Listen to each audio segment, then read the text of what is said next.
You're listening to the Team Stripes Podcast. Everybody, welcome back to the Team Stripes Podcast. This is episode 78. I'm Ross Grimaldi. With me, Brenden Est, as usual. Got some big energy today, lots to talk about, some breaking news with the National Hockey League. Just got done recording a fantastic interview that we hope you guys all enjoy. So let's get at it. Brenden, what's up, buddy? I'm living the dream. I mean, obviously, breaking news as of today, hockey is coming back. I believe we said January 13th start date. So the rumor mill is that I just saw we have from Darren Dreger, Puck Daddy Greg Wyshynski, and some Pierre LeBrun saying January 13th, a 7 to 10 day training camp with no exhibition games. Nice. So that's going to be interesting. And then a potential for an expanded roster of 26 players instead of 23. Do we know if it's going to be a full season or like 55 games? So we are hearing 56 games. Okay. That's not bad. So it'll be interesting to see how it works out. I'm sure the schedule is going to be regionally based. I would not be surprised to see teams only play like maybe against, Western teams play only Western teams, Eastern teams only playing Eastern teams, some fans in some buildings, no fans in others. Who knows there? But the good news is it's looking more and more like we're going to be getting a hockey season. Yeah, I mean, I think the big rumor coming out for a while has been the all-Canadian division. So that way nobody has to go in or out of Canada because their borders, I believe, are still closed. So my guess is we'll probably see an all-Canada division and rework the other teams down here in the U.S. somehow, some way. I'm just glad I don't have to do that job. And then we also had the ECHL get going this past weekend. I tried pulling up scores, but I can't find any. No big deal. So we have a very small ECHL this year. I believe it's only 13 teams. Yep. So it's a 13-team ECHL. So kind of small. Being on staff, we've had some interesting discussions with as far as the level of play that the ECHL is going to have this year. Not knowing whether or not the American League is playing. There's going to be some American leaguers playing on ECHL contracts and all that. So we're excited about getting going. The regular season for the ECHL starts on Friday. So there's that. And it's weird because only half the teams get going on Friday. And then the rest of the teams get going, I think, the second week of January. Yeah, I think it was second week of January. So, and I should know this. And at some point here in the future, we're going to try to have on somebody from the ECHL higher up staff. So I'm going to work on that here this week. But anywho, so we got the ECHL going. We got NHL coming back, which means the American League will probably be not too far behind to announce. I thought they were like a February 5th. Yeah, I heard. Yeah, sometime in February, but who knows? Yeah. So we'll see. So good news there. And then we're going to transition to a little bit of sad news. The officiating world lost a Hall of Famer this past week in NHL linesman, Neil Armstrong. And Brenden, do you want to run down his career stats for everybody? Yeah, so he skated 1,744 games. He was inducted into the Hall of Fame in 1991. And then the coolest stat, in my opinion, he was in the National League for 21 years. He worked the Stanley Cup final 18 consecutive years in a row from 1960 to 1977. Which mind blown. Has to be a record that will definitely I don't see how it will ever be broken. Let's see. So Wes would have to skate 12 more Stanley Cup finals, I think. At least, maybe more. I mean, like, I obviously wasn't around when he was skating. Neither was I. Yeah, so we don't really know. Like, I know nothing about this guy. Obviously, Hall of Fame linesman. He's And there there for are a not reason. and there are not many referees in the Hockey Hall of Fame. So No, the fact that he's there means something. exactly.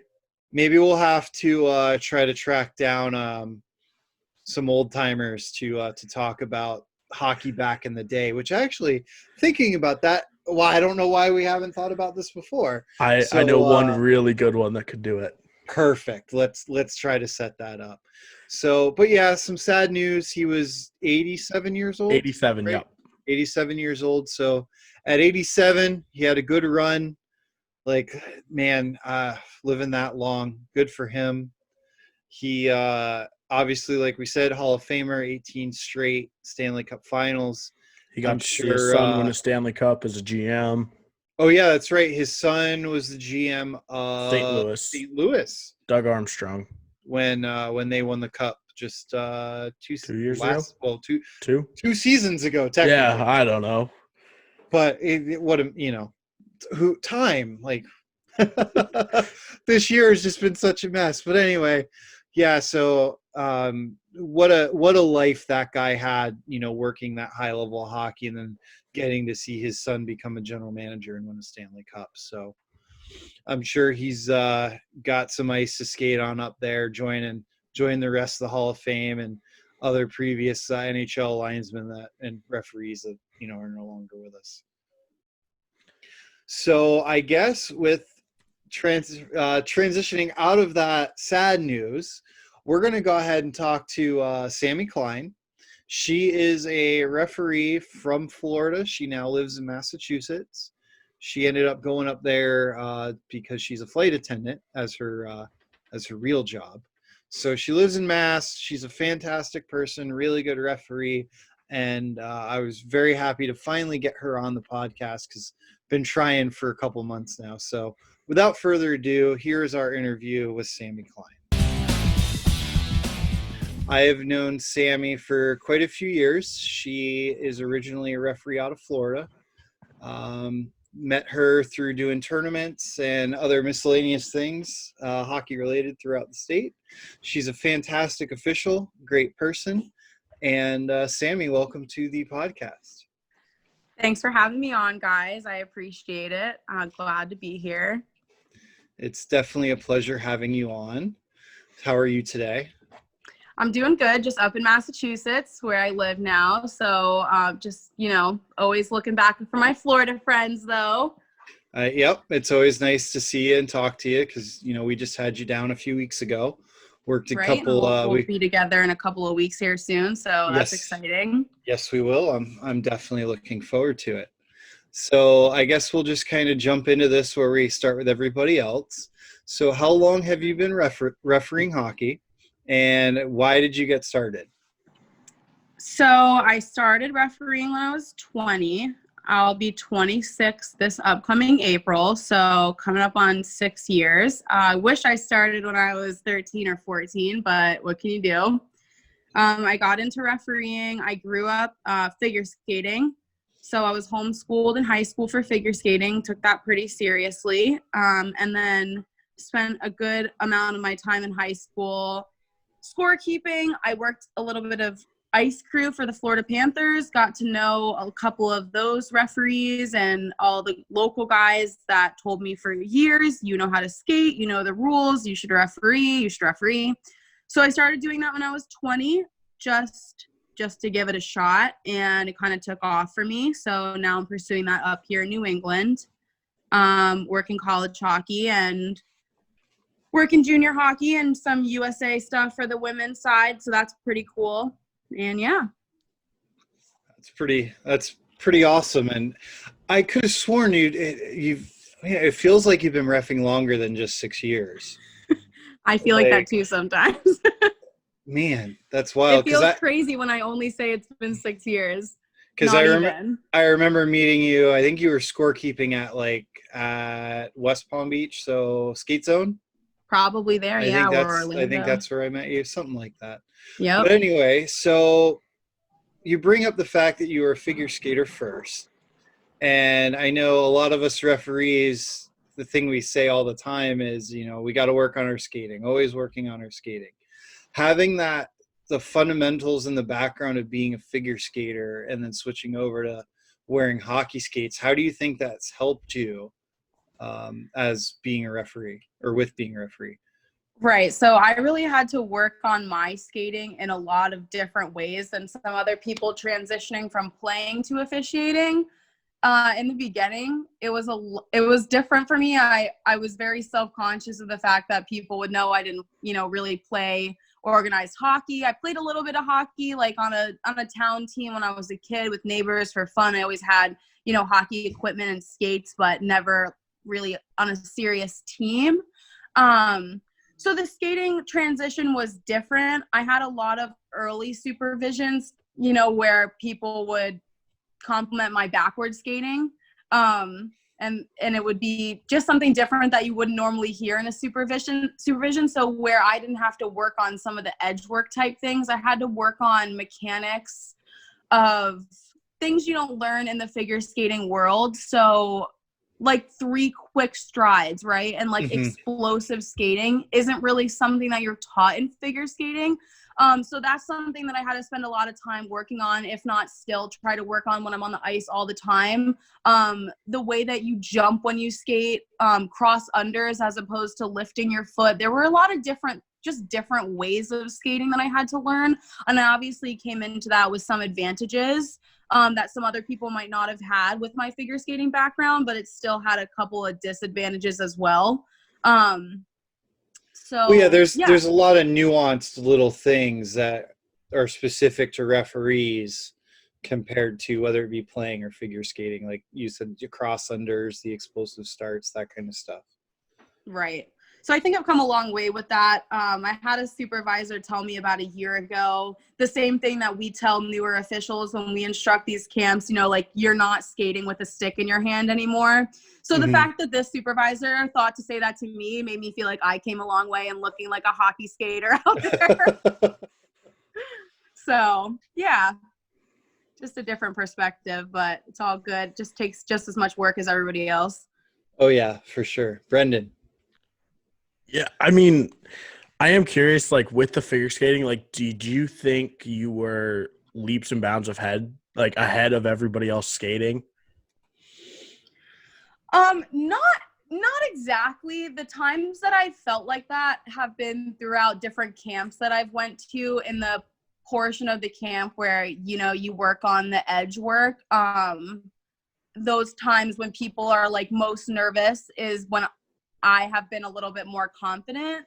But I felt the equal amount of, you know, nerves where other people feel confident in different areas of skating, like speed. Like I very much know that I've never been the fastest skater on the ice. So that's something that I've had to spend a lot of time working on.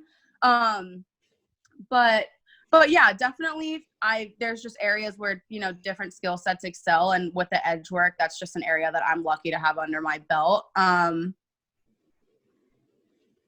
But yeah, still comes with its advantages and disadvantages. Now, did you watch a lot of hockey growing up? I mean, being from South Florida, you're a Panthers fan. So like being a figure skater, watching the game on TV, and then starting to ref, having never really played, like, what was that like trying to pick up, you know, what's a penalty and why it's a penalty? Does my question make sense? Absolutely. So I actually get this question a lot when I tell people that I didn't truly play the game of hockey competitively growing up. And I feel like my go-to answer is so many officials are goalies. If you ever really thought about that, we have many goalies and goons. Goaltenders. Do what? Goalies and goons. And goons. And I wasn't a goalie. So we have so many goalies that go from being a goaltender, playing from that aspect of the game, to officiating. And I think the reason why we have so many goalies turned referees is because the majority of their playing career, they're watching the game. They're not really playing as they would if they played out like a forward, or they're not to say they're not really in the game, but they see the game from a totally different perspective, and they spend, you know, they're never the the person drawing the penalty if it was like a hook or a trip, or they're not doing that. They're watching it happen the same way that I spent forever watching it happen, right? I score kept, and I know we think that's such a, you score kept, but I spent hours my whole life in an ice rink, right? I was homeschooled. I was there all day. I did my homeschool upstairs in a little office with a bunch of kids that played junior hockey at the rink I grew up at that were also homeschooled.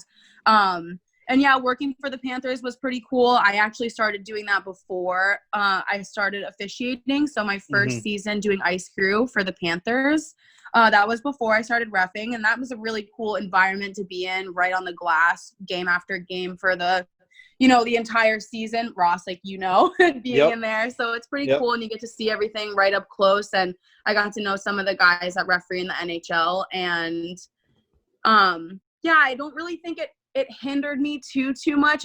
Well, it makes sense because you were watching the game all the time. You were paying attention while you were scorekeeping.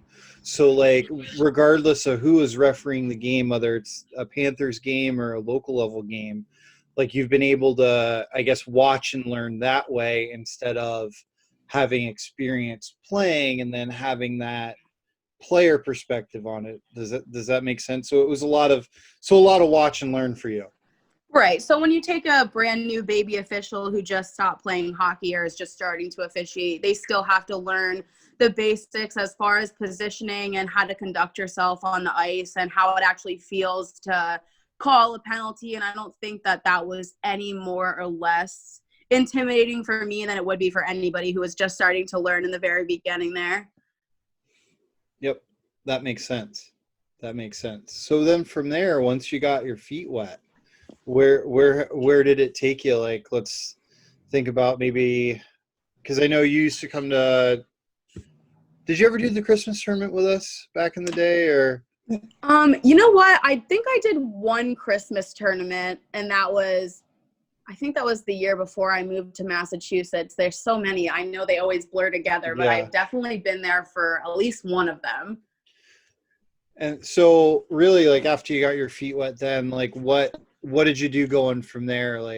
Men's league, youth hockey, girls hockey, how did you kind of progress? Right. So the first 2 years that I lived in Florida, my first year officiating, I lived in Orlando.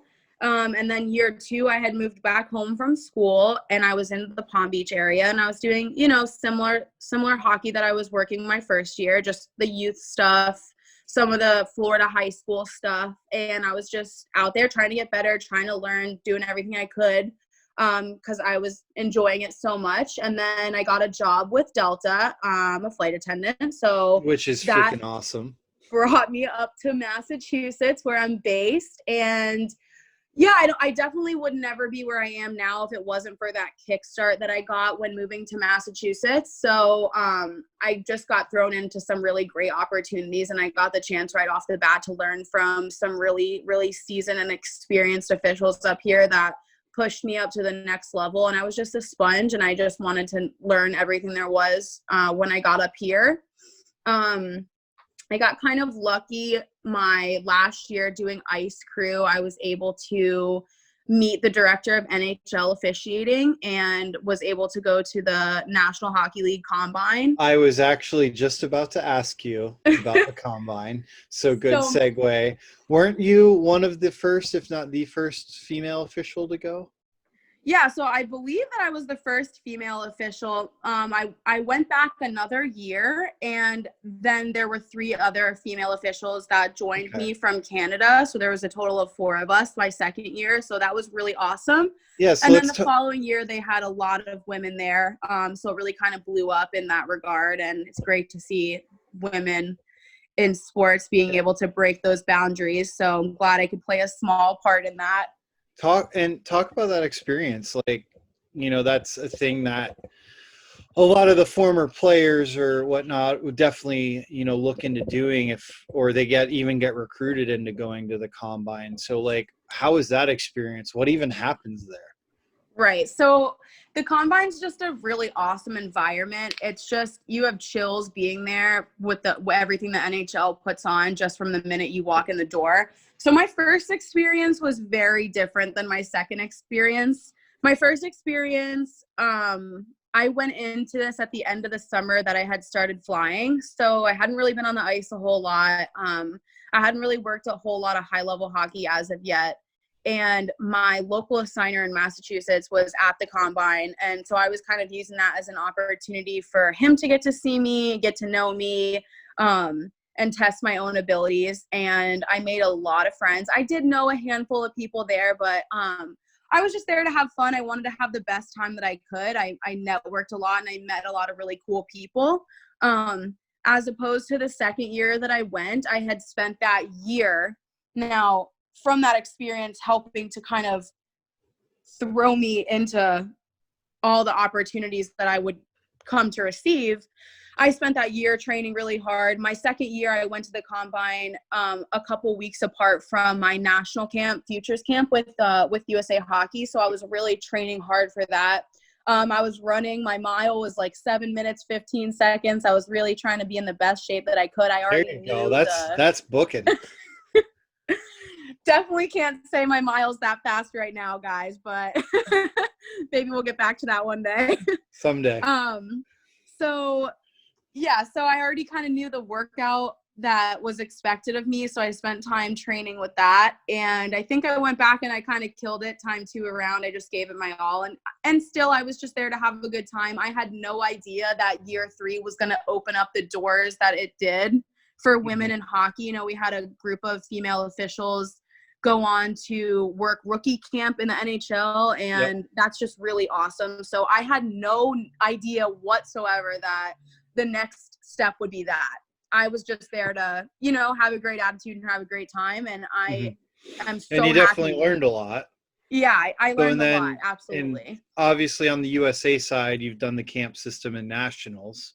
So, like, what's that been like? Now, I should also say, like, how much women's hockey have you refereed? So to answer that question, it's the women's world is really small. And I think that once you kind of get into it a little bit, the doors just open up and everybody knows everybody. So it's really kind of cool to have that little family of officials in the women's world. So opportunities came to me so quickly, and I am so thankful that I had the opportunities that I had when I had them, and I'm still, you know, continuing to work in the women's hockey world. So I work for Hockey East right now.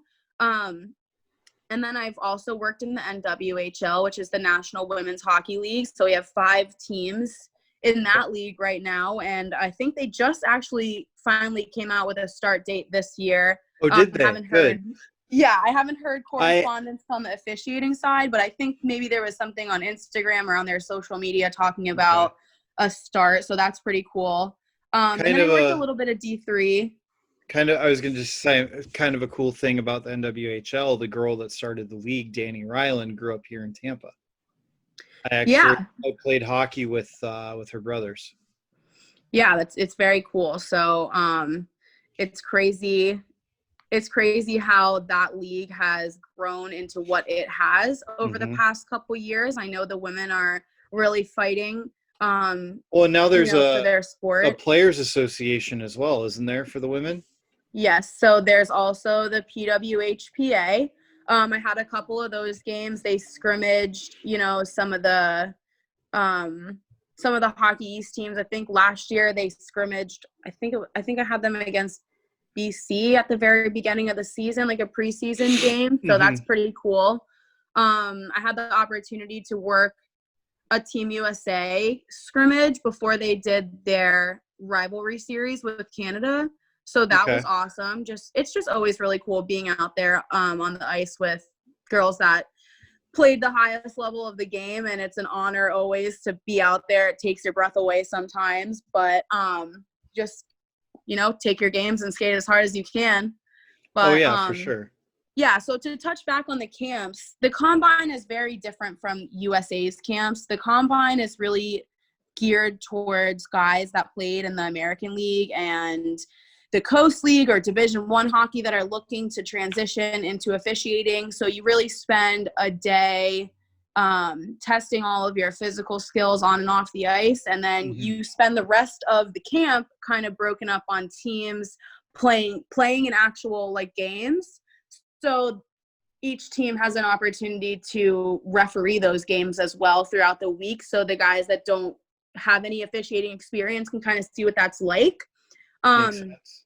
Whereas the USA camps are very much geared towards education, and you spend a lot, you do the physical and the on ice, off ice testing, but it's also rule book knowledge. You spend a lot of time in the classroom, whereas that's not quite the same situation at the national camp. With the USA camps, it has a lot more to do with experienced officials than inexperienced officials. Of course. So just two totally different camps, really. Mm-hmm. Yep. And then USA's, goal is getting and developing their people to go to either nationals or get their IIHF license, if I can ever say that correctly. I always stumble over that one. So Brenden, what do you got? You're just sitting there being super quiet. No, my question. Taking it all in. I know. I've just been listening. I'm loving it. With like the futures camp, like explain to somebody that might not know what that is. Like, what is the futures camp? What, like, I guess kind of like, where do you go USA from the side, futures camp? Yeah, like where do you go from there? How do you get there? Absolutely. So the women's futures camp is a little bit different from the men's futures camp. So on the men's side of USA Hockey, futures camp is a regional camp that there's multiple of them that happen all over the United States. Whereas it's a little more streamlined on the women's side, just due to numbers, I'm assuming. So the futures camp on the women's side is their national camp.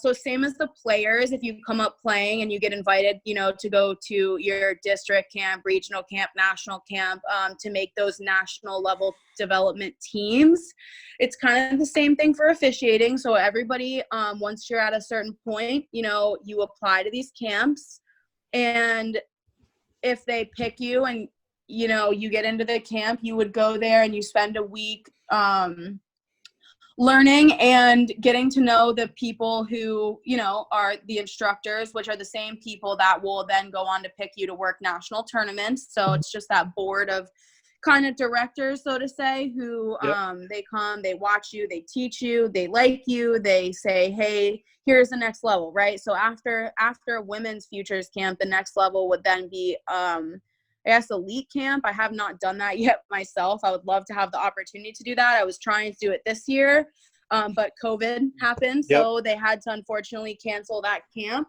I messed up everything. Yeah.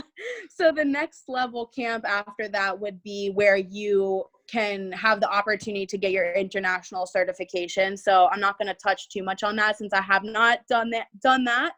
But that's definitely in the future. Hopefully be able to maybe do that next year. Mm-hmm. But yeah, national camp for the women is really kind of like the gateway into the doors opening. That's when people really get to know your name on the national level and, start to get some opportunities. You really learn the fundamentals there and you leave with a good foundation. At national camp, is that when you leave? Is that how they give the IIHF licenses, or do women go to? No, so that's the following camp. So after national camp, the camp that I was trying to go to this summer, I believe it's elite camp. That's where you would get your your women don't have merit. It's different. Yes, that's correct. Okay. Women don't have merit. Because merit camp is for the guys to get their license. If I remember correctly. Because the guys also have is that AJ? Is that AJ chiming in? Oh no. Oh, AJ didn't say anything. Oh, okay. I heard somebody saying yes to me saying merit. Yeah, because we got high performance and then merit, right? Because there's high performance. The women don't have high performance either. I don't want to misquote the names, but I believe the next camp is called elite camp, like the elite officiating experience. And I think that's it. Okay. I know it's always kind of confused me a little bit too, because the different pathways up for men and women. Yeah. But I believe that's the next one. Definitely different, slightly different pyramids, obviously, with the men and the women. Can you talk about what it was like to skate in the Women's National League? Yeah, definitely. So the Women's National League was definitely intimidating when I first got out there. it's a lot of those girls played Team USA. They played Division I, other levels of college hockey. And it's definitely a little bit different than the men's game. I think the women can be pretty feisty sometimes. And sometimes, you know, you don't expect them to catch you off guard and say some of the stuff. You know, what's funny, for those of our listeners who've never worked a high-level women's game, if you think the men have zingers and one-liners and dirty mouths, go work a women's game. Yeah, they definitely, us ladies, we hold our own out there. I've heard some stuff that I cannot repeat on this podcast on the ice for a women's game, and I'm sure Sammy can agree. Yeah, so the women are tough, and I feel like it's a different environment when I work a men's game. The way that I can maybe like laugh off a mistake or something like that is not something I feel like I can do in a women's game. Yeah. Sure. The women's game is definitely a different game of hockey. It's very smart. It's a very intelligent, very quick-witted, pay attention mental game. And yeah, I sometimes just being out there, you're kind of reminded like, whoa, like these girls are the real deal, you know? Like, I mean, you know, yep, because you skated out there with them as well. Yeah, because you're right. I did the 2016 Olympics teams camp, or was it 16 or 8? No, 18. I'm sorry, I'm an idiot. Anywho, oh my God, like some of those girls, like getting to watch Hillary Knight and Amanda Kessel and oh God, what's what's her name? Number 26. I can't think of her name. Oh my goodness. I'll think of it. Is that Kendall Schofield? Yes. Yeah. Her. Like why? And like Megan Duggan and like these girls are unreal good. And then she just made it now on, I think it was the Blackhawks, on their coaching staff, the first female. Who? I want to say that was Kendall. Did she? Yeah. Good for her. That's I saw amazing. that somewhere. It's pretty cool. Skill development, I believe. That's awesome. I didn't even know. That's great. Because so that girl can skate. Breaking the glass ceilings, you know? Yep. Yeah, so that's pretty cool. You never know. You never know when the next huge opportunity is going to present itself. Well, and just for the women in general, like the amount of opportunities that are out there that either are unfilled or even no one knows about yet. Like the things coming this way for women, especially in hockey, it's just huge. Like it's a great time to be a female official or just I say that all the time, that it's a great time to be in this position. The amount that the game has grown in 10 years is absolutely insane. When I was a kid, all I wanted to do was play hockey, and there was still checking in Pee-wees. We didn't have any girls teams in Florida. Maybe one, and it was like a couple hours away. And my mom was like, "You're not playing hockey. Are you out of your mind? Like, you're going to get hit. You're not playing." You know, So when I did play, it was with the town team that, you know, didn't have checking. But now, I mean, even in Florida, the Florida Alliance has a AAA girls team at every level. I'm pretty sure that their entire organization would have made it to a national tournament this year, had nationals happened. But yeah, so even just things like that, I mean, that did not exist for me when I was growing up. And so that the trickle down effect of now having this professional league and trying to add more teams to that, getting the NHL to back those teams and become more involved. Even locally in New England, a lot of the games that the Hockey East teams, they're on NESN, which is New England Sports Network. So a lot of the games are on TV. Amazing. And that gets the community involved, and that gets the little girls and younger girls saying, I want to do that. They're on TV. Look at them. I can do that too. And it just is a ripple effect. So the game has grown so much on the women's side. It's really amazing. Yep.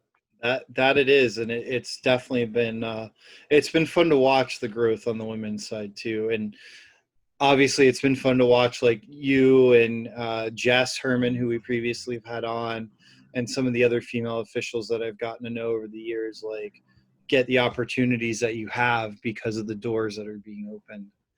So what does the future hold for you, Miss Sammie Cline, as far as hockey, and then like in life as well, like big picture plans for you moving forward? Well, I can't speak to what will happen, but I have some pretty big goals. I just want to continue on this path with college hockey and see where that takes me. I think my big, like, long-term goal is to work at Frozen 4. I mean, I'm sure that's so many people's goals, right? Oh yeah, but, for sure. That would be the ultimate goal. Definitely have a lot to work towards to even be able to, come to that point. But I try to work a lot of junior hockey. I just recently did something really cool. So I was part of the first all-women crew to work a junior hockey game, and that was in the USPHL. So and there's congratulations on that. I remember seeing you and immediately texting you right away. Yeah, so that was awesome. And there's a couple of other women who are local to the Massachusetts area who have gotten their feet wet with junior hockey this year. So it's just really important for me to be able to mentor them and, just to show that women aren't just here to work women's games. We can work anything. Yep. You can work the boys' games too. Exactly. So we're definitely working on getting more women involved in men's hockey and junior hockey here. I don't know, just thinking. So I did something really cool. I know we spoke about this a little bit earlier this past weekend with the country of Colombia. So not only yes, I meant to bring this up. So it's not our listener. I'm gonna set this up. So for our listeners, it's what the countries down in like Central America or South America, right? Right. So we had this tournament last year down in Coral Springs called the LATAM, so the Latin American Cup. And it was previously called the Pan American Tournament with the IHF. And it's all of the national teams we had Colombia, Mexico, Argentina. Jamaica had a team. It was really, really cool. A lot of places that have professional roller leagues. Okay. That have things like Narch and Tours and all of that. They have really sick hands. They play roller hockey professionally, but they don't have ice. So it's really cool to have them up in our area last year. We obviously couldn't do it this year because of COVID, but we're looking forward to being able to host the next one down there next year. So yeah, we had all these countries who they came and they had a couple days to practice on the ice, and they got their feet wet and they got their feet under them, and they played some really great hockey, and they were really happy to be there. So we're working on growing the game for those countries where, you think of hockey, you think of Russia, you think of, Germany, Finland, Canada, you don't think of Colombia, right? So no, you don't. I mean, when I think of Jamaica, I think of the bobsled team. Let's be honest. So, yeah, I believe, and I don't want to misspeak, but I think that part of the Jamaican national team actually had the ability to practice up in Canada and Toronto a little bit. So that's really cool for them to do. So, and then what happened this past weekend? So this past weekend, we hosted the Columbia Hockey Federation down in Coral Springs, Florida. And so Columbia is getting an ice rink soon. Not exactly sure when, but it's in the works for them to get a rink. I believe that's going to be in Bogota. And so they were able to send 3 officials and also a handful of coaches to spend a couple of days in Coral Springs for a clinic that we put on for them to be able to learn and transition their skills from the game of roller hockey to the game of ice hockey. That's amazing. So, yeah, really cool. So we had some obviously huge differences that you don't see in roller hockey, like big fundamental things like offsides and icing. So we spent a lot of time going over that. But it was really, really cool to get to work with them. They have all the, same or similar penalties. So they know all the signals, and, their penalty standard is pretty much the same, but just going over, fundamentals of handing the puck off in situations like offsides and icing, and the 3-man officiating system, because everything in roller hockey has two officials. So we worked on some complex officiating systems and concepts, and it was really cool. It was a really great experience. That's amazing. So trying to just grow the game down there, and hopefully those officials will be able to come back and maybe officiate at our tournament next year. That would be really cool. That'd be really cool to have those guys from the different countries come and referee those games. That'd be an amazing experience for them. Definitely pushing for that. It's the growth of the game. Like, it's a global game. It's something that, we don't think about actually. I've gotten messages from, I got a message from a guy in Poland the other day that listens to the podcast. Wow. He's a veteran, and I had talked about mental health. So he wanted to reach out and kind of talk about that kind of stuff. And then we have a listener, female from Singapore, who I've talked to a few times. And Brenden, you're going to get a kick out of this. Apparently we're celebrities over there. I love it. Wow, really? all their referees listen to our podcast. That's awesome. Well, so hello to everybody in Singapore. I had a really cool opportunity during my futures camp. They actually had a couple of female officials not from the US. So we had 2 gals from Russia. Okay. One from, I believe, China, and the other one from Australia. So it was a really cool opportunity to, spend a week with them and make some pretty close friendships with some people who are all over the world. I actually talked to the gal from Australia just this week because I knew that the guys were coming from Colombia, and I wanted to ask her about the international rule book, and it was, great to get to know them. So, I mean, if you ever want to incorporate some other officials from some other countries, maybe they'd be interested. I need her contact info. That'd be cool to talk to her. She's really cool. I would love to pass that along. We might as well try to make this more of a global podcast. Yeah, definitely. I mean, we talk about, growing the game. So what better way to do that than, incorporating. It's not just women's game. It's the whole world. I mean, Australia, what a crazy place. You don't think about ice hockey from there either. So what's really funny that you mentioned Australia, when I was working in the SP, guys, we had a few guys that when the SP season would end, a couple months later, hockey season would get going down in Australia because obviously their seasons are reverse. Right. So our summertime is their wintertime. So there'd be guys that go down there and play hockey down in Australia. And I think that this official might have gotten to know some of those guys. I'm not sure because she had come over to visit previously before I met her at the camp. Because she knew a couple of the guys that worked some higher level hockey. So I'm not sure how she got to know them. Maybe that was how. But yeah, she would definitely be really awesome to talk to. That's cool. Well, I guess closing thought, what if you could give, so this is usually our advice section. What if for any young aspiring female official, or just any young aspiring official in general, what would be your biggest piece of advice?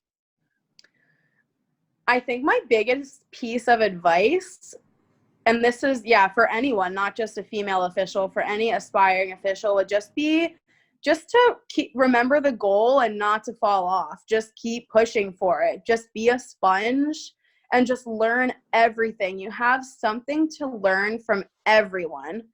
And I don't care I don't care what level game it is. I don't care how long you've been doing this. Everyone always has something to learn. And I think that this can be a very discouraging environment sometimes. And we talk a lot about it being discouraging from coaches and parents.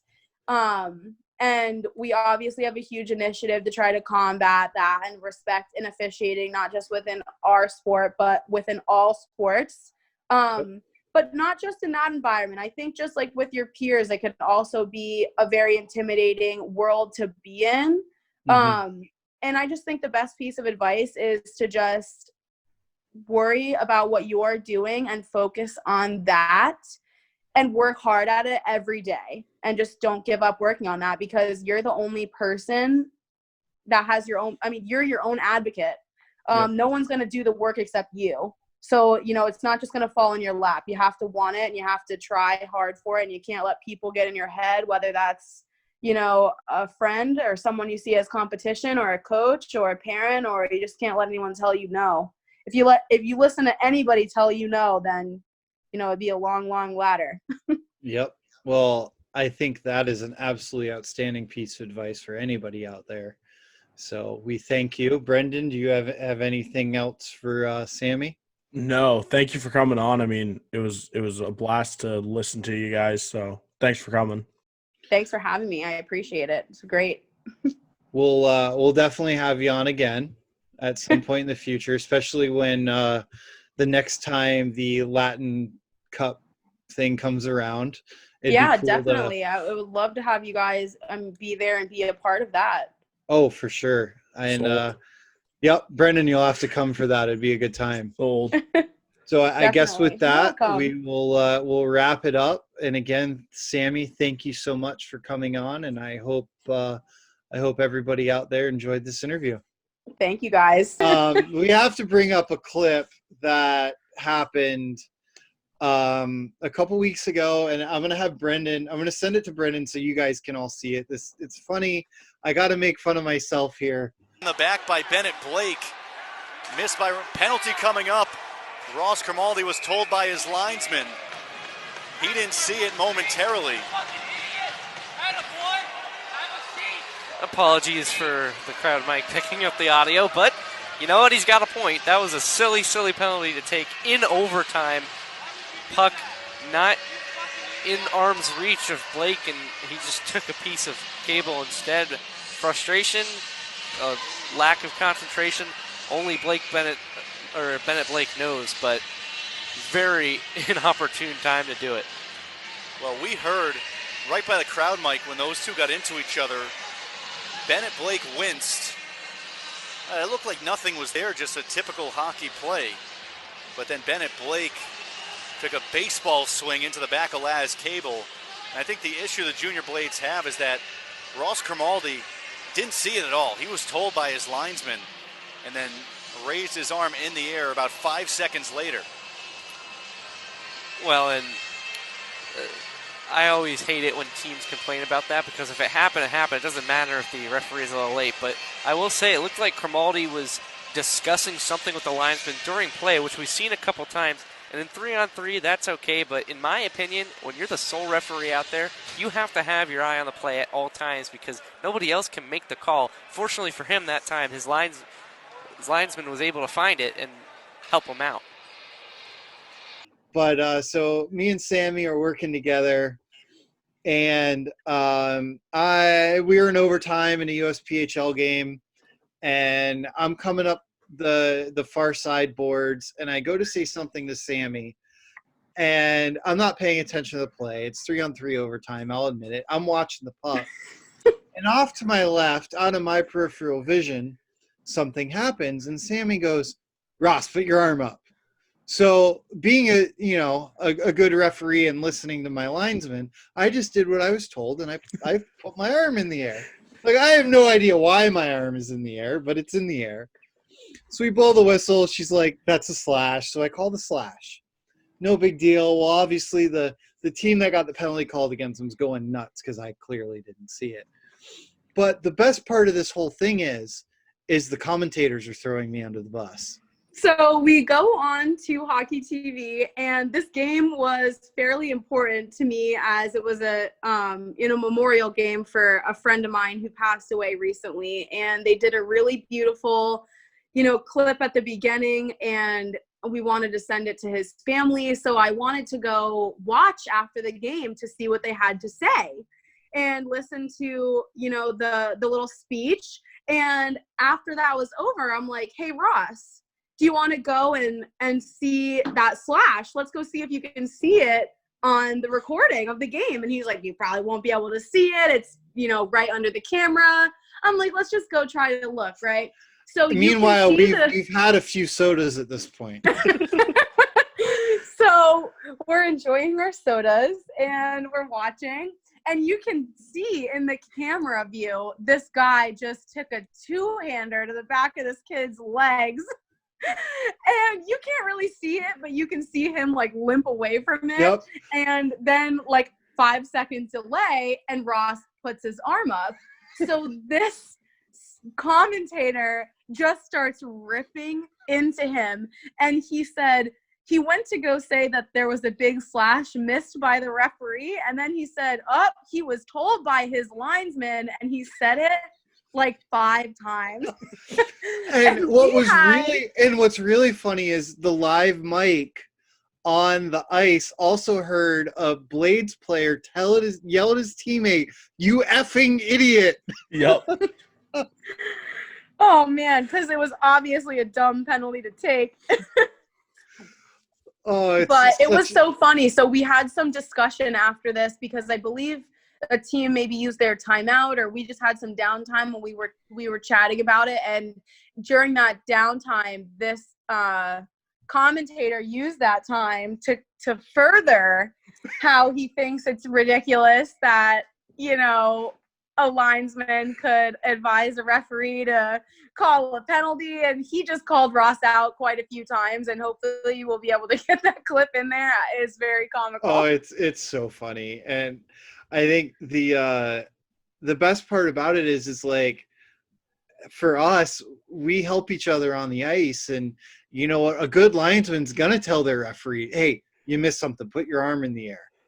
Like I've been told, I want someone doing that for me, definitely. Like I've been told multiple times at high levels, hey, if there's something that your referee missed, just tell him to put his arm up. Definitely.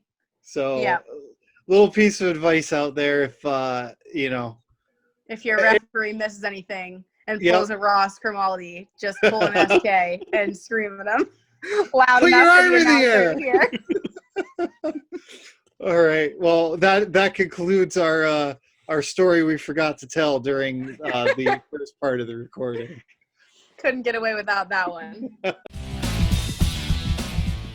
With Sammy Cline, we hope you enjoyed it. It was very entertaining. We had some laughs. We had to add in a little bit about game that her and I worked together recently, and I believe Brenden shared the clip already, but we'll go ahead and share that again. We'll definitely re-add that clip. It's worth it. It's absolute beauty. And then before we move on, we do have to thank our sponsors. Yes, we do. Acme Whistles. They are helping you make the big calls since 1870. The legendary Acme Thunderer is now available in matte black. You can purchase it on our store. They're sick. They're awesome. You guys hear me say this every single week. I love them. I have 2 of them. They're amazing whistles. They look so good. The matte black just looks amazing, in my opinion. Oh, it does. Oh, you know what I learned about Acme as well? You know they make a rose gold whistle? Dude, yeah. So I saw on their Instagram page that I kind of want like one. It's $125. I know. I kind of want one, though. And like that would look sick. Like, are you kidding me? Like, I'm sure they make other ones too, but the rose gold one's pretty freaking sweet. I want one. I have to say.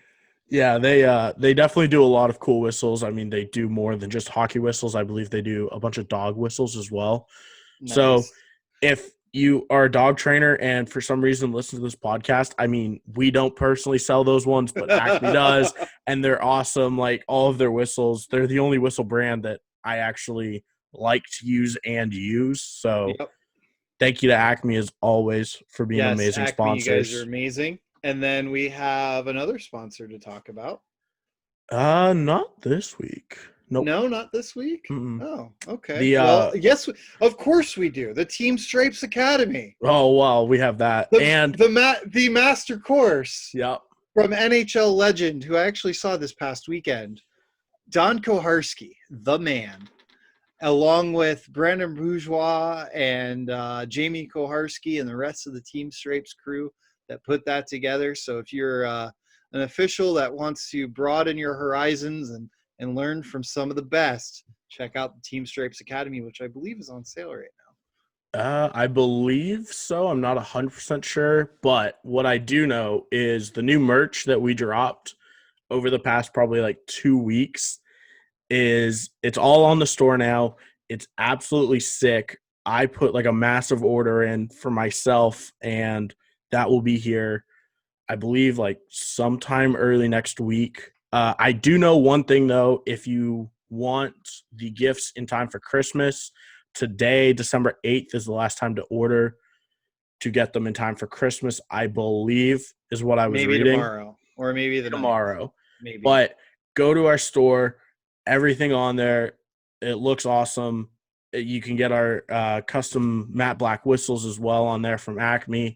You can get a bunch of hoodies. We have shorts on there, sweatpants, you name it, we have it. And if we don't have it, we'll probably be getting it shortly. But our merch looks absolutely awesome. I'm excited for it. It's got a bunch of different colors. I'm just pumped for it. That's great. That's great. Good stuff, man. I'm looking forward to buying some and rocking it myself. I cannot wait. Let's see. I know you wanted to talk about your weekend this past weekend. Yeah, I do want to talk a little bit about mine first, because I know you're pretty fired up about yours. Yeah, we can hear yours. So on Friday, so we all know Don Koharski and Jamie. They are members of the Team Stripes family. Well, another member, I guess, Jamie's for I think 12 or 15 years, and on Friday she got to have her day with the Stanley Cup, because awesome. she is now one of 17 women, 10 of which are owners, the other 7 are front office staff, to have their name on the Stanley Cup. And somewhere the hockey gods are all sorts of pissed off that the Koharski name finally found its way onto the Stanley Cup. And at some point soon, I think I want to have Liz on the podcast, because I would love to, have her share some insight on what she does for the Lightning. I think it'd be a cool listen. I think just having your name on the cup's good enough to be able to come on. I mean, right? I would pay big money for that. I know. And it was funny because Jamie was saying, what name are you going to put on the cup? And she's like, well, I'm just going to put Liz, because that's what everybody knows me by.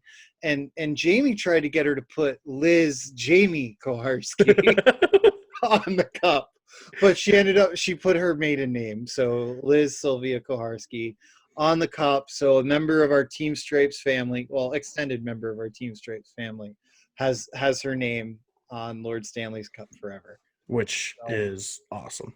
Yes, it is. All right. So now let's hear about your weekend.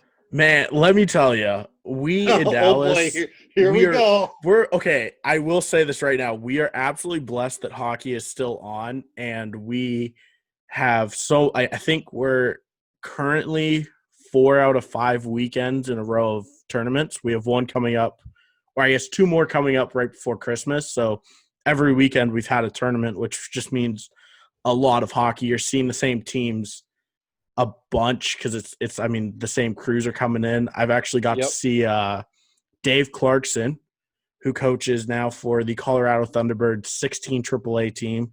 I saw him, I think, 3 weeks in a row. He's an absolute just beauty and a half. And then I also got to see Mr. Stanley Cup winner Ray Whitney. Don't confuse him with Ryan Whitney. Ray does not have a vodka, but he does have a Stanley Cup. He does have a Stanley Cup. I don't know which one's better, but Stanley Cup or your own vodka. Yeah, but one makes more money too at the end of the day. Yeah, well.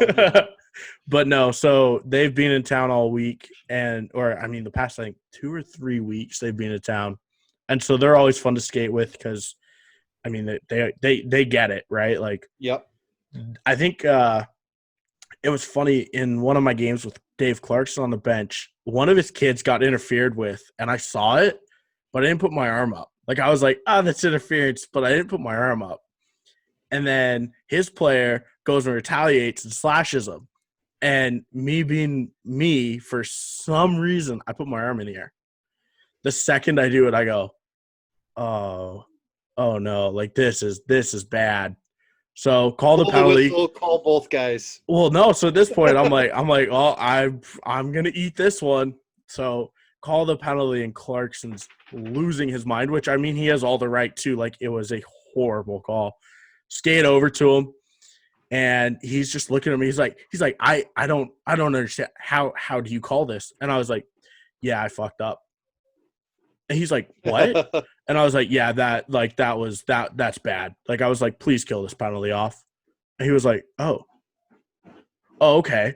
And then he was A-okay after that. And I was like, thank goodness. Like, that's all. Like, thank goodness he didn't rip me, because he easily could have. And I definitely would have let him, because he deserved it.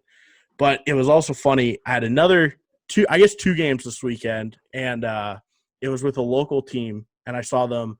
It would have been Saturday night and then Sunday morning. So didn't have a lot of time in between games to forget about them. But so in the first game, the one team, there was like a scrum in front of the net or something. And I ended up calling a holding penalty.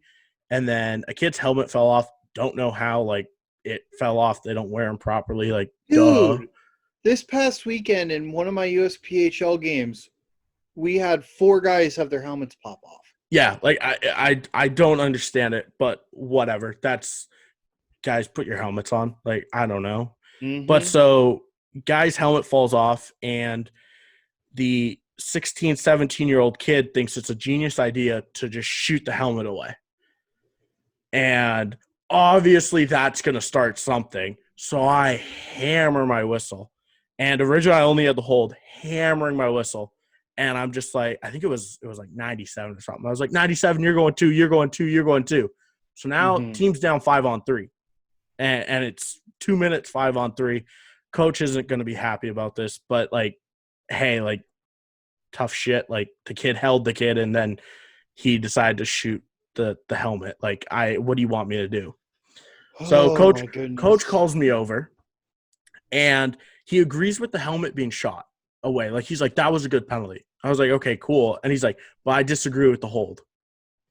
And I was like, okay, well, he kind of had him, like, in a chokehold, like WWE style here. Like, that ain't gonna fly. Yeah, like, it was one of those holds where it's like, this is a minor, but, like, if I really wanted to be an asshole, like, I could probably give him something more, but, like, there's no point. Because, like, quiet game, no need for it. Yep. Coach goes banana lands. Absolutely banana lands for no reason. Throws his clipboard. So at this point, I'm like, dude, like, you are putting me in a tough spot. So I skate away because I'm like, I really don't want to bury you 5-on-3, like 5-on-3 extended, like, have a third penalty on the board. Like, I don't want to do that to you. So I skate away. I'm doing my line change. He's still just screaming. So call a bench minor, because at that point I'm like, okay, I have like, there's nothing else I can do here. Call the bench minor, and he puts a guy in the box. They end up killing off the penalties, like, no issue. Rest of the game, he's just grumpy. And he's the home team, so he has last change, and I'm always doing my line changes. And he's waiting until my arm goes up every single time. I don't care. Like, that's you're allowed to do that. Yep. So eventually later in the game, I called a penalty for something, and then he just starts going. I think it was like an obvious trip. Like, kid's like stuck his stick into the guy's feet and he trips. Like, obvious trip. Coach is going ballistic again. And I'm like, dude, like relax. Like, this is an obvious trip. Going ballistic. Give him another bench minor. So now he's down 5-on-3 for the second time in one game. So he's not happy about this. So we end up going into overtime for this game. And in overtime, one of his players elbows a kid. If it wasn't in the head, I would be thoroughly surprised. So I call an elbow because I was like, I don't know if it hit him in the head, but more than likely it probably did. So call the elbow, and coach is going AWOL because I called a penalty in overtime. Well, penalties or runtime here in Dallas overtime in Dallas is runtime. It's So we have runtime. Okay. 5-minute runtime. So he's not putting out his players. So I'm sitting there and I'm like, yo, put your forward on the ice. Let's go here. Like, clock's running. We know what you're trying to do here. So there's about a minute and a half left of overtime. And he's not putting his guys out, not putting his guys out, not putting his guys out. Finally, hammer my whistle, call over the captain who all game, just an absolute beauty. The boys call him Big Chris. I love Big Chris. He's my boy. I'm like, I looked at him. I said, Chris, I said, here's how this is going to go. I said, I really, really, really do not want to do this. But I said, here's what's going to happen. And I told him, I said, you have 15 seconds to put guys on the ice. I said, if not, you get a bench minor. I said, after that, if we still don't want to play, I said, you guys are taking a forfeit and you lost your coach for whatever 30 days, however long the match penalty is. And I was like, I need you to go tell him this. Like, I don't want you to lose this game because of your coach. So goes over to his coach, still doesn't put anybody out. So I called the delay game. I said, hey, whatever, I'll call the delay game. Go over to the scorekeeper, call delay game, and I tell him, put a minute and a half on the board, and we're going to play at stop time because this guy is legit just trying to delay the game. So we're now playing stop time for the last minute and a half, which, like, should we technically know? But, like, I'm not going to screw the other team, like, because of a coach. Yeah, makes sense. So, yeah. And so now he's down 5-on-3 again for the third time. Now we're in overtime. Somehow the team doesn't score on the 5-on-3. We go to a shootout. His team ends up winning. Calls me over at the end of the game, and he's like, I just don't understand. And I was like, what? Like, what's up? And he's like, how do we go down 5-on-3 3 times in one game? I said, well, the first one was a hold and a whatever. Like, I think I called them sportsmanlike. And then I said the other 2 were because of your bench minor penalties. And he's like, my players were playing so well, blah, blah, blah, blah, blah. And I looked at him and I said, I don't disagree. Like, they were playing really well. And you just don't get it. You caused them to go down 5-on-3. So he gets off the ice. He's still not happy. Next morning, come out for warm-ups. And, of course, he sees me, and it's just like here we go again. And at this point, I don't care what happened the night before because if I did, I shouldn't be a referee. Like, that's kind of one of our things. Like, yo, I don't care what happened the night before last game. Like, yep, it's a new day, new slate. Who knows? Maybe you're really nice today. So Big Chris comes up to me in warm-ups, and he's like, hey, is tonight going to be a long day? I was like, what do you mean? He's like, well, kind of, what happened last night with the coach. And I was like, dude, I have zero ill will against your coach. I was like, I'm here for you guys. I was like, you guys play like you did last night. You're going to win.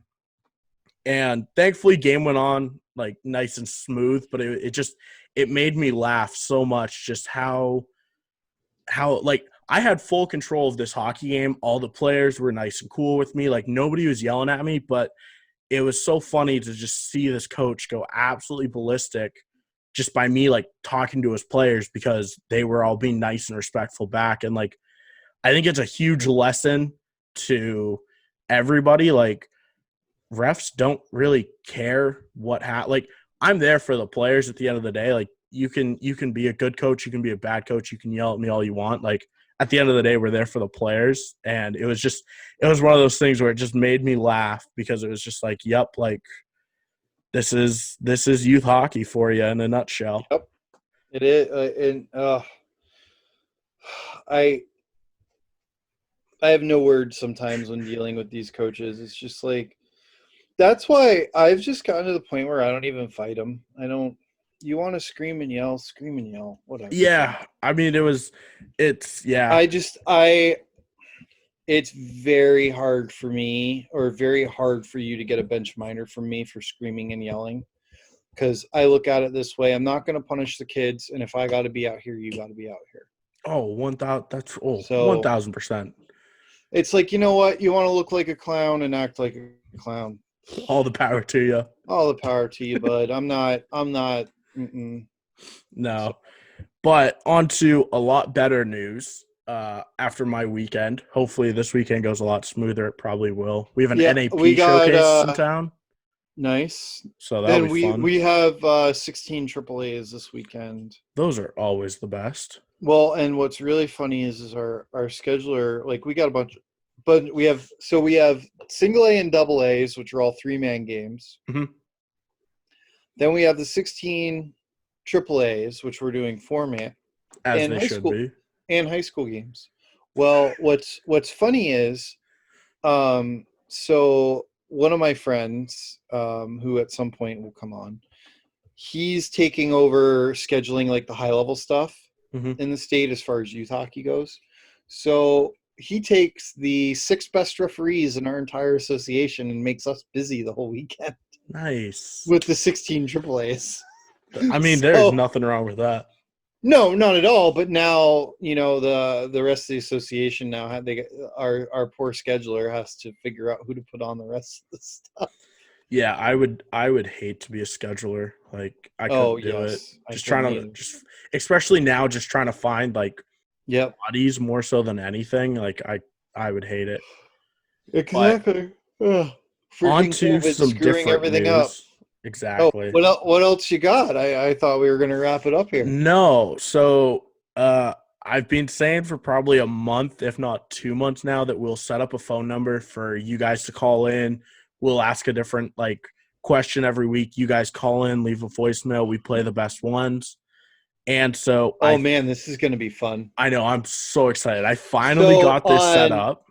On the wrestling podcast I listen to, we call it cashing in. Okay. So we got to come up with a name We'll think of something. For it. Okay. We'll definitely think of something. As of right now, the phone number is set up. I will be posting it on all of our social medias. Well, what's the phone number? Well, it is 469 Okay. 476 0093. Perfect. So you call in that number, you should be able to leave a voicemail. I really hope it works. If it doesn't, I mean, we'll figure something else out. But I'm super pumped to get that finally up and running.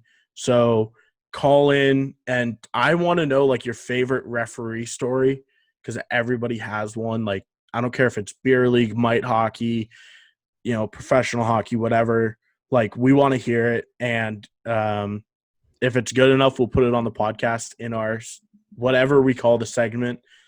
Yep. So, but and try to keep the profanity to a minimum, please. Pretty please. Yeah, pretty please. And then also one last thing on our YouTube, we are at 968 subscribers. So quick maths, we are 32 subscribers away from 1,000.